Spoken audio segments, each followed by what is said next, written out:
अस्सलाम वालेकुम। दिल थाम के बैठिए। आज मैं उस यंग स्टार, जी हाँ, टीचर के बारे में बात कर रहा हूँ जो हमारे साथ मौजूद हैं, जनाब जमील साहब। आप बेसिकली आते हैं औरंगाबाद से। आपको खुशी होगी ये जानकर कि इस यंग उम्र में जो खुद स्टूडेंट लगता है, आज इनके 700 से ज़्यादा इंजीनियर स्टूडेंट्स, ना सिर्फ इंजीनियर स्टूडेंट्स बल्कि इसरो और दूसरे मुकामात पे माशाल्लाह वर्क कर रहे हैं। इसके अलावा 250 से ज़्यादा अब तक इनके डॉक्टर बन चुके हैं। तो आइए इस स्टूडेंट्स को पूछते हैं कि क्या राज है। भाई, फिज़िक्स वाला के बारे में तो जानते हैं, लेकिन आपकी कामयाबी का क्या राज है। तो जमील साहब प्लीज़। अल्हम्दुलिल्लाह, मैं Sheikh Jameel Ahmed from Aurangabad, working as a science teacher and career counsellor. और देखिए, बच्चों के अल्लाह रब्बुल इज़्ज़त ने हर बच्चे में एक खूबी रखा है और उन खूबियों को तलाश करना ये हमारा फ़र्ज़ है। जी वो हमारा फ़र्ज़ है।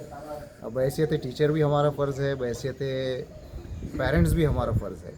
असल में होता क्या है कि भाई हम अपनी ज़िंदगी में मसरूफ़ रहते हैं और अपने बच्चों की खूबियों को जानने की कोशिश ही नहीं करते। जी और ये है कि हर बच्चा देखिए किसी न किसी कॉज के लिए उसने अपने आप को डेवलप किया है। बचपन ही से वो जितने भी एक्सपीरियंसेस लेता है ना, जी तो उसके माइंड में वो सब चीज़ें बैठते रहती हैं, सब चीज़ें उसके कॉन्शियस माइंड में होती हैं।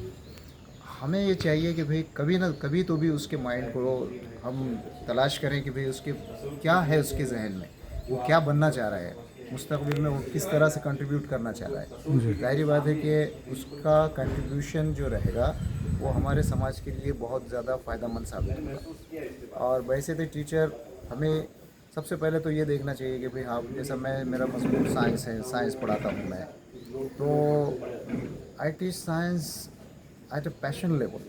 मैं बहुत जुनून की हद तक साइंस ना, वो तो पढ़ाता साबित हो रहा है सर कि 700 आपके इंजीनियर और 250 डॉक्टर, फिर नासा में आपके स्टूडेंट्स, ये बताता है कि you are the passionate one. हूँ। जी जी जी सर। तो अगर हम शुरू से ही अपने बच्चों को टारगेट ओरिएंटेड अगर हम उनको पढ़ाएं, कॉन्सेप्ट्स को क्लियर करना है। कॉन्सेप्ट, कोई भी कंसेप्ट बच्चों के लिए मुबहम नहीं होना चाहिए। और एक बात ये, जैसा साइंस में हम देखते हैं कि हर कंसेप्ट के पीछे जी एक कंसेप्ट छुपा हुआ होता है। तो हमें चाहिए कि भाई उन कंसेप्ट को हम है तो एक्सप्लोर करें और इस तरह से उनके सामने क्लियर कंसेप्ट होना चाहिए, पैटर्न्स क्लियर होना चाहिए।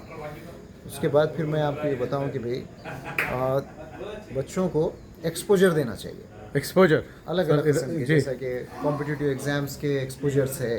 जी और बच्चों को मालूम होना चाहिए बचपन से ही कि किस तरह से हम अपने आप को आगे के लिए तैयार करें। जी। जैसे उनको हम टारगेट दे रहे हैं कि भाई एक बच्चा आप नीट कराना चाह रहे हैं, या फिर आप है तो बच्चों को इंजीनियरिंग कराना चाह रहे मैं, हैं। हम आपसे जो जानना चाह रहे हैं वो ये है कि ये 700 और ये इतने ज़बरदस्त जो परफॉर्मेंस रहा, क्या सीक्रेट है, शेयर करें ताकि दूसरे टीचर्स भी आपकी तरह एक नया रिकॉर्ड बनाएं और कौम मिल्लत की खिदमत करें, अल्हम्दुलिल्लाह, ये इस देश के काम आएं। ओवरऑल जो बच्चे हमारे, तकरीबन मैं 24 साल से टीचिंग कर रहा हूँ, 24 साल से? 24 ईयर्स से। आप खुद 24 साल के लग रहे हैं सर, माशाल्लाह। अल्हम्दुलिल्लाह, ये तो अल्लाह का करम है। और 24 ईयर्स में more than almost 2400 students pass out हुए हैं। 2400? Yes yes. ग्रेट। तो अब उनमें से आप देखिए कि हमारे स्कूल से तकरीबन 700 के करीब जो बच्चे हैं इंजीनियरिंग के अलग अलग मैदानों में काम कर रहे हैं, और तकरीबन 250 के करीब बच्चे जो है वो जो मेडिकल की अलग अलग ब्रांचेस में एज ए डॉक्टर्स काम कर रहे हैं, एज ए मेडिकल प्रोफेशनल भी काम कर रहे हैं। जी लेकिन एक नज़रिया होता है, एक व्यू होता है कि भाई आप बच्चों को इंजीनियरिंग करवाना चाह रहे हैं, तो आप देखिए कि उसका जो लोअर लेवल से हायर लेवल तक पहुंचाने की कोशिश करना है। आपके पास ऐसे भी बच्चे होंगे जो इंजीनियरिंग के तौर पर ITI कर रहे होंगे, पॉलिटेक्निक कर रहे होंगे, जी कुछ बीटेक भी कर रहे होंगे। जी जी लेकिन हमारा विजन ये होना चाहिए कि भाई अगर आपके पास टैलेंटेड बच्चा है तो फिर उस टैलेंटेड बच्चे का वो हक है ना, right should reach to the right place. उसका ये हक है कि उसको उसके मकाम पे पहुंचाना चाहिए। तो जाहिर बात है वो तो बच्चा है, उसको तो नहीं समझ में आएगा, कौन पहुंचाएगा फिर। ये तो मेरी, पेरेंट की और समाज की, सोसाइटी की रिस्पॉन्सिबिलिटी है कि उस बच्चे को उसके मकाम तक पहुंचाए।